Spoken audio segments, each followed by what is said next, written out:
Wireshark is a software protocol analyzer or packet sniffer.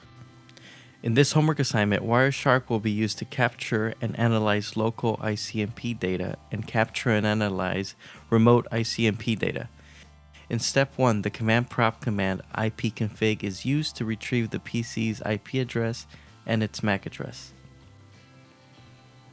A PC's IP address is a numerical label assigned to each device connected to a computer network that uses the Internet Protocol for communication. The PC's MAC address or media access control address is a unique identifier assigned to a network interface card. This is part of the data link layer within the OSI.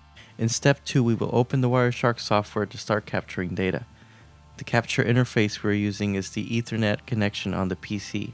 Selecting capture and options gives us the option to enable promiscuous mode.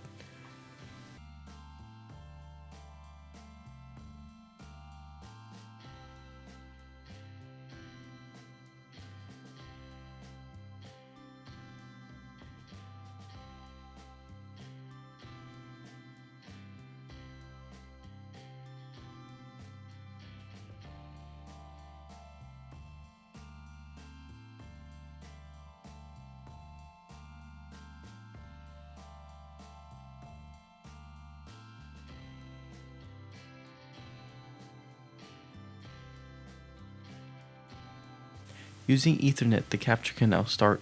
ICMP is used in the display filter to filter out ICMP protocols. Another computer on the network was pinged from this one. Under Internet Control Message Protocol drop-down menu, you can see the source IP and the destination IP address. The source IP is the address of this computer, and the destination is the IP address of the other computer.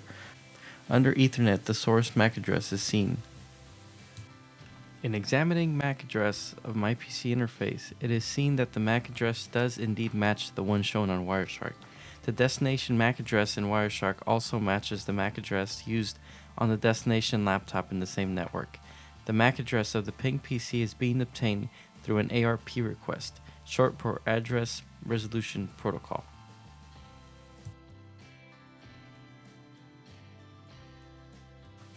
For part 2, we will ping remote hosts, which are not on the LAN, and examine the generated data from those pings.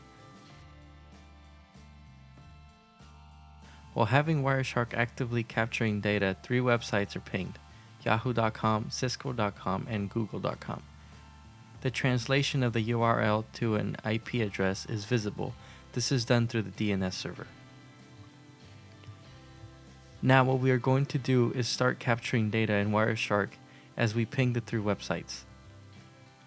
What we first notice is that the DNS server translated the URL into an IP address. The IP address is shown on Wireshark as well. The IP address for yahoo.com is 98.168.219.231.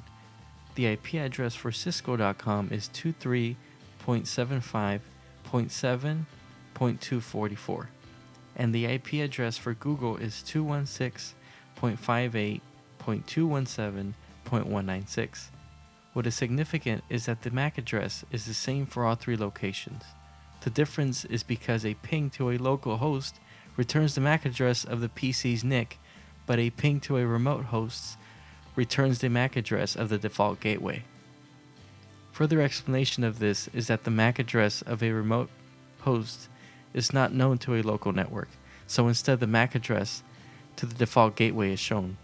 After the packet reaches the default gateway router, the layer 2 information is stripped from the packet and a layer 2 header is attached to the destination MAC address of the next hop router. For our final step, we will create a new inbound rule to allow ICMP traffic through the firewall. From Control Panel, the System Settings option is chosen, then Windows Firewall. Clicking on Advanced Settings gets us to the Windows Firewall settings. From here, an inbound rule can be created. Using the new Inbound Rule Wizard, a custom rule is created by selecting protocol type ICMP v4 from the drop-down menu, then naming the rule. This allows us to receive a ping from a local computer on the network. The final step is to disable and delete the newly created rule. This is done very similarly to the steps used to create it.